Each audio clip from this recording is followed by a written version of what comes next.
नमस्कार व्यूअर्स, मैं हूं अमीश देवगन और आप देख रहे हैं वीकेंड का सबसे भरोसेमंद कार्यक्रम ये देश है हमारा।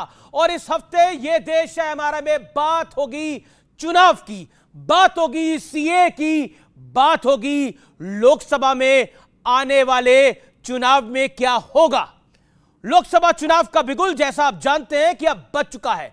आने वाले कुछ महीनों के दौरान देश भर में जबरदस्त सियासी गर्मी महसूस होने वाली है और इसका एहसास अभी से व्यूअर्स होने लगा है, क्योंकि संसद से पास होने के करीब 4 साल बाद मोदी सरकार ने आखिरकार सीएए का नोटिफिकेशन जारी कर दिया। यानी अब सीएए देश में ऑफिशियली लागू हो चुका है। लेकिन सरकार के लिए ये जो सीएए वाली राह थी, ये ना पहले आसान रही है और ना ही अभी ऐसा होता हुआ दिख रहा है, क्योंकि सीए के नाम पर सुनते ही ममता बनर्जी, असदुद्दीन ओवैसी, राहुल गांधी, स्टालिन, पी विजयन सब आग बबूला हो गए हैं, गुस्सा गए हैं। और कोई कह रहा है कि सरकार ध्रुवीकरण यानी कुल मिलाकर हिंदू मुसलमान करना चाहती है, इसलिए रमजान के पाक महीने में सीए को लेकर आई है। तो कोई कह रहा है कि सरकार लोगों को एक बार फिर से सड़क पर उतरने के लिए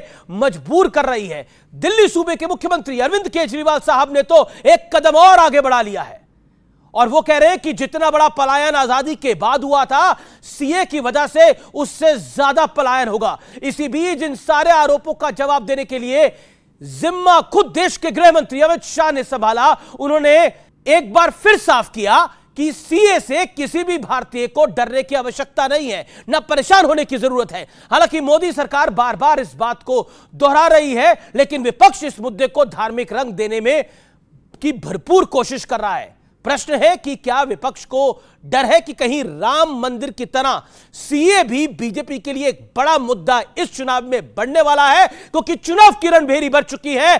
क्या सीए लोकसभा चुनाव में राम मंदिर के साथ एक बड़ा फैक्टर साबित होने वाला है? आज इसी मुद्दे पर होगी देश की सबसे बड़ी पॉलिटिकल बहस।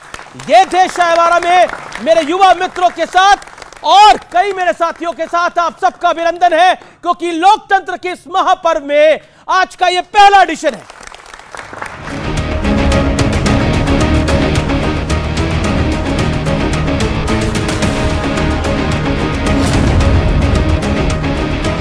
देश के सबसे बड़े दंगल का बिगुल बज चुका है, यानी लोकतंत्र के सबसे बड़े पर्व लोकसभा चुनाव 2024 की तारीखों का ऐलान हो चुका है। 2019 की तर्ज पर ही इस बार भी 7 चरणों में चुनाव होंगे। पहले चरण के लिए 102 सीटों पर 19 अप्रैल को वोट डाले जाएंगे। दूसरे चरण के लिए 89 सीटों के लिए 26 अप्रैल को वोट डाले जाएंगे। तीसरे चरण के लिए 94 सीटों पर 7 मई और चौथे चरण के लिए 96 सीटों पर 13 मई को वोट डाले जाएंगे। इसके अलावा पांचवें चरण के लिए 49 सीटों पर 20 मई और छठे चरण के लिए 57 सीटों पर 25 मई को वोटिंग होगी। आखिरी और 7वें चरण के लिए 57 सीटों पर 1 जून को मतदान होगा। चुनाव के नतीजे 4 जून को आएंगे। देश ने नतीजों का ऐलान कर दिया है। अब की बार मोदी जी के नेतृत्व में 370 पार बीजेपी जाए और 400 पार एनडीए जाए। अब तक का सबसे ऐतिहासिक विशाल विराट बहुमत मिलेगा। जमीनी हकीकत कुछ बदले नहीं, स्थिति कुछ बदले नहीं। 7 चरणों से मैं बाहर नहीं आ सकते। इतना डिजिटल इंडिया की बात होते हैं, आर्टिफिशियल इंटेलिजेंस की बात होती है, इतने सारे हमारे देश में सब कुछ आधुनिक बनाए जाते हैं, लेकिन 7 चरणों में हम फंसे हुए हैं। इस बीच सीएए को लेकर चौतरफा घमासान मचा हुआ है। विपक्ष का आरोप है कि सरकार चुनाव की तारीख के ऐलान से ठीक पहले सीएए ध्रुवीकरण के लिए लाए हैं। वहां पे लगभग 2.5 से 3 करोड़ माइनॉरिटीज हैं। अगर उन 2.5-3 करोड़ लोगों में 1-1.5 करोड़ लोग भी हमारे देश में आ गए, उनको कहां बसाएंगे? उनको कहां रहने की जगह देंगे? आजादी के बाद 1947 में जितना बड़ा माइग्रेशन हुआ था, उससे कहीं ज्यादा बड़ा माइग्रेशन इस एक सीए के कानून से होने जा रहा है। उनको मालूम नहीं है कि ये सारे लोग आ चुके हैं। आज भारत में ही रह रहे हैं, सिर्फ इनको अधिकार नहीं मिला है, वो अधिकार देने की बात है।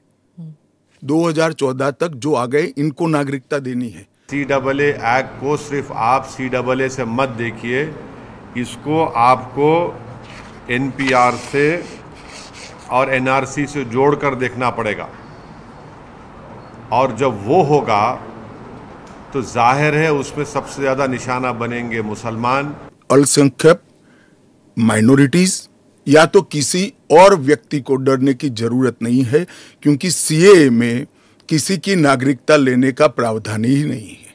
ममता जी को मैं खुली चुनौती देता हूं, इस कानून की धारा में से किसी की नागरिकता छीनने की एक धारा वो बता दे सार्वजनिक रूप से। वो खौफ पैदा कर रही है। राहुल गांधी जी आपके इसी कमरे में आकर देश को समझा दे कि क्यों विरोध में है। तो क्या अब की बार CAA लोकसभा चुनाव में राम मंदिर की तरह बड़ा मुद्दा बनने जा रहा है? और क्या इस बार CAA बीजेपी का 400 पार वाला टारगेट पूरा करने में मदद करेगा?